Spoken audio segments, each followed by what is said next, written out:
Hey guys, how are you doing? Welcome back to Rule of Two Review. Today what I want to do is discuss a little bit of Microsoft at E3. So in my last video, I discussed how E3 for Nintendo coming up this year is incredibly important for a variety of reasons, coming off of the release of a brand new console, one that's doing extremely well, a lot of positive momentum going into the show. And for Nintendo, the trick is, can they keep up the current good momentum that they have? With Microsoft, it's a little bit different, and we all pretty much know why, because Microsoft, so it seems, has been really struggling to capture the attention of a lot of gamers and the industry. They seem to be struggling on at least the exclusive software front. Some people want to make some arguments about the rest of the library, and I do understand that because I do think there are a lot of solid third-party multi-platform games that have been releasing recently, some throughout the rest of the year, and I'm sure that's going to continue. And yes, the Xbox One is going to be getting like 99, if not 100% of all these big third-party multi-platform games. But again, when you come back to the exclusive software situation, it seems like Microsoft is super floundering in that department right now, and that is becoming increasingly more relevant again, and more important for companies and consoles to be able to have a wide exclusive library. Now, I know that right now there's a few games that are still set to come out that some people are very excited for, maybe want to tout as a strong exclusive lineup currently scheduled for the Xbox brand. I don't entirely agree with that in terms of the strength, but I know that Crackdown 3 some people are very excited for. Sea of Thieves is a very interesting looking game that I'm curious to learn more about. Doesn't really seem like it's going to appeal to me, but it is a semi-high profile game. And Cuphead is this weird mystery that does look like a great game, but apparently it was shown in some boss rush mode or something last year, and it really wasn't getting a good reception. So then it's disappeared, and as of right now, I believe it has no current release date. There is really nothing slated for Cuphead as far as when it's going to release and what the situation surrounding that game truly is. There's another title I've heard people bring up a few times. I believe it's State of Decay 2. You guys can correct me if I'm confusing that with a different title. And I don't really quite know what that game is, so I can't really speak too much on it. But the long and the short of it is that handful of games kind of seems to be really what Microsoft has planned as of right now, going into, we're just a week away from E3, so going into E3, there's not a whole lot going. And that's got a lot of people kind of disappointed in the Xbox brand, the Xbox One, and in Microsoft, and I do understand that. It's tricky for me because I love my Xbox One, but I acknowledge this is a huge problem, and through this, sales of the Xbox are starting to slip. The perception in the industry from gamers and also from the media and from pundits within the industry is pretty much all negative. Everyone is saying Microsoft is at a weird turning point, and then they also plan on releasing this weird Scorpio machine, which with the right messaging could be absolutely awesome looking and be really appealing to a lot of people and a huge splash from Microsoft, but it's also very confusing. We don't know what the messaging is. The specs thing was a very strange way to first get any information, some concrete information out to people. So right now, Microsoft's in a really weird spot going into E3. So one of the main things I even wanted to do in discussing it today was discuss the question of if this E3 is make or break for Microsoft, specifically in the home console video game industry.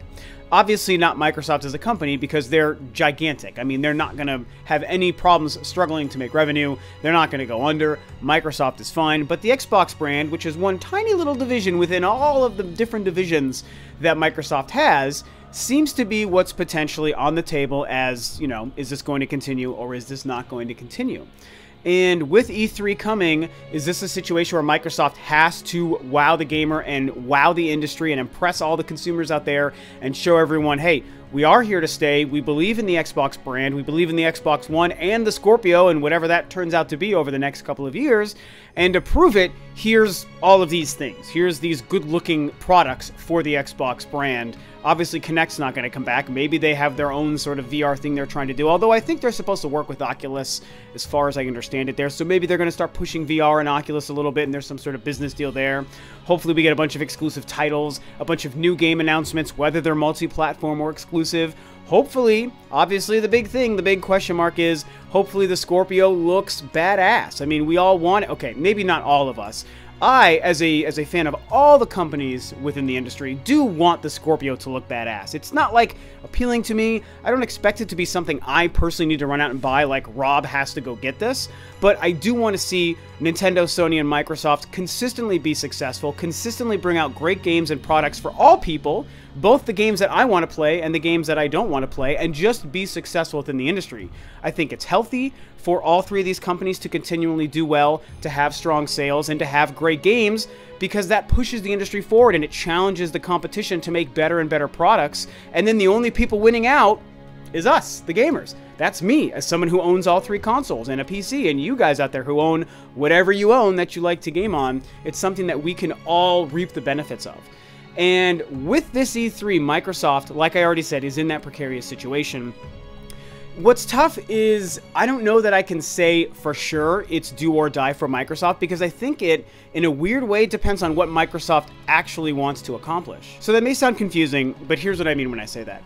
Microsoft, I think, is big enough of a company, successful enough of a company, rich enough of a company, that if they wanted to stay in the industry despite a complete failure of a console, they could do so. So if Microsoft has decided, is already, like, you know, behind closed doors with Phil Spencer and all the other people on the Xbox team talking with all the big wigs at Microsoft, the parent company, if they have decided we're doubling down and committed to this Xbox brand no matter what, then no, this E3 is not do or die, because this could be the worst E3 Microsoft has ever had. It could be the worst E3 any company has ever had. The Xbox One has no good-looking games coming out. The Scorpio looks like a complete disaster, but if Microsoft, the parent company Microsoft, dubs the Xbox brand that shall continue, it won't matter if this looks terrible and people stop buying Xboxes for a while, because Microsoft has the money and the capital and the resources to just keep the Xbox brand going. They can afford to just let it sort of suffer and bleed a little bit of money, millions of dollars, which to us is a lot, but to them is not a lot of money. So it can bleed some money, and Microsoft can just keep paying to keep that boat floating. And at some point, they'll finally find a way to right that ship, whether it takes 1 year or 5 years or whatever.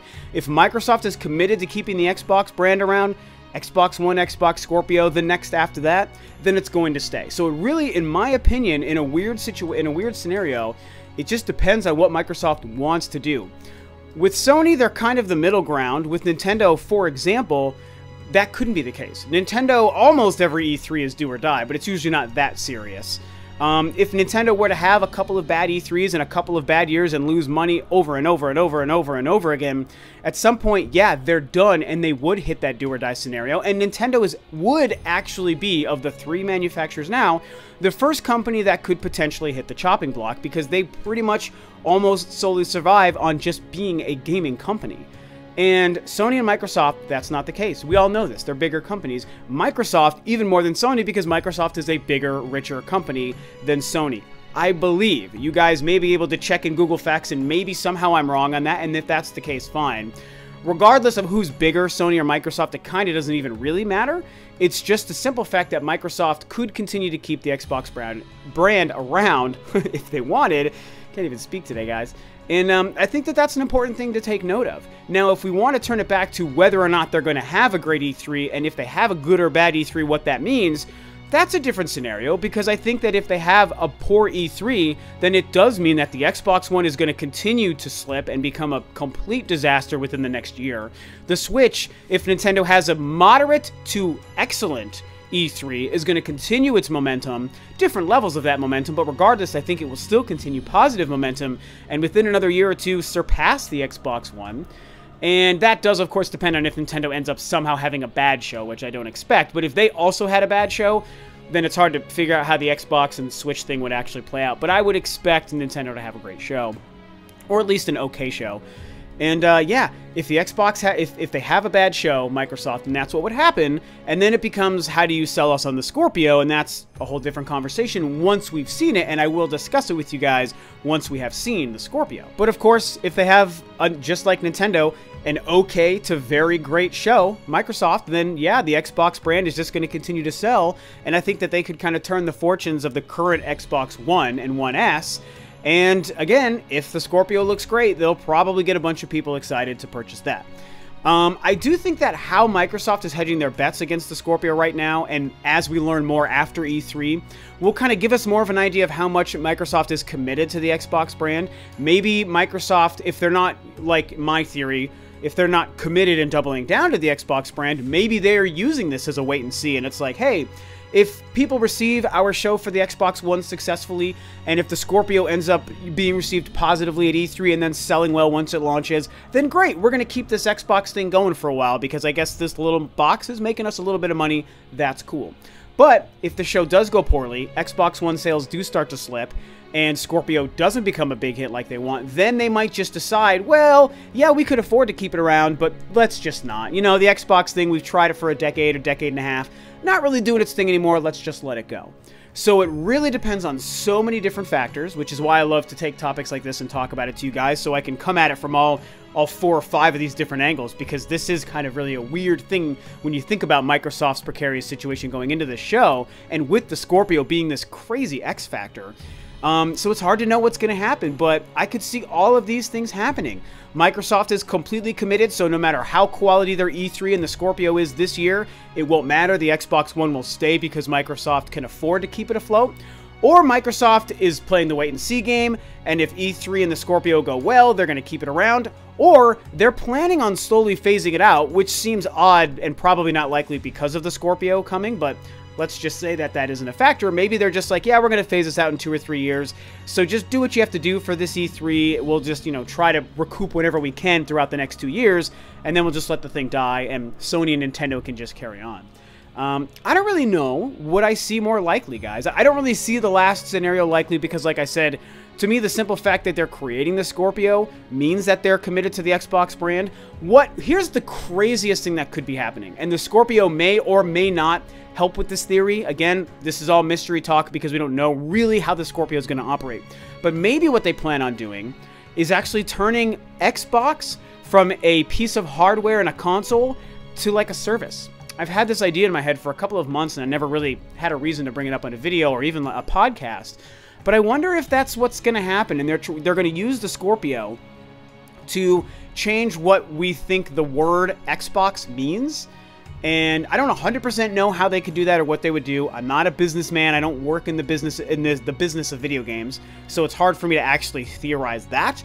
But I just think about this nebulous concept of what if they're going to change what Xbox is? What if people say that we see the writing on the wall that the Xbox, the Xbox might go away, but what if it's not that the Xbox would go away, it's that it's going to turn from a piece of hardware that sits under your TV to something else, a service or an idea or a streaming box or a streaming machine that does other things with weird games and movies and stuff. Maybe they try to bring that back. I mean, I don't even know. And like I said, the Scorpio may do that. Some, further cross between a console and a PC, and through that also eventually planting the seeds of turning the Xbox into something different than a home console. So I don't know. That's like the really out there theory that I just felt like I might as well bring up now because I've been thinking it for a while. But more than anything, in wrapping this up, I don't think that they're really planning on phasing it out yet. I think that they do ultimately want to believe the Scorpio can become a successful box for them and they can move the Xbox brand forward. Whether or not they're committed to keeping the Xbox afloat or whether or not they're willing to just let it die if it turns out that it's not doing well, that remains to be seen. But this E3 could potentially really give us a lot of info about this and what Microsoft might be planning on doing. If they come out swinging and guns blazing and they have a couple of surprise exclusive big games, which we have to remember could certainly happen. There are rumors about them resurrecting Scalebound with another developer. I don't believe that. I would like it, but I don't believe it. And even if it were true, I feel like it's way too early for us to see that at E3 because all of these assets they've been working on for this game with Platinum, and I would assume that Microsoft owns the assets, but maybe, Microsoft might own the name and the IP, but maybe Platinum owns the assets that they created visually. I mean, I don't know how. I'm not even going to go any deeper to that because I don't know how that works.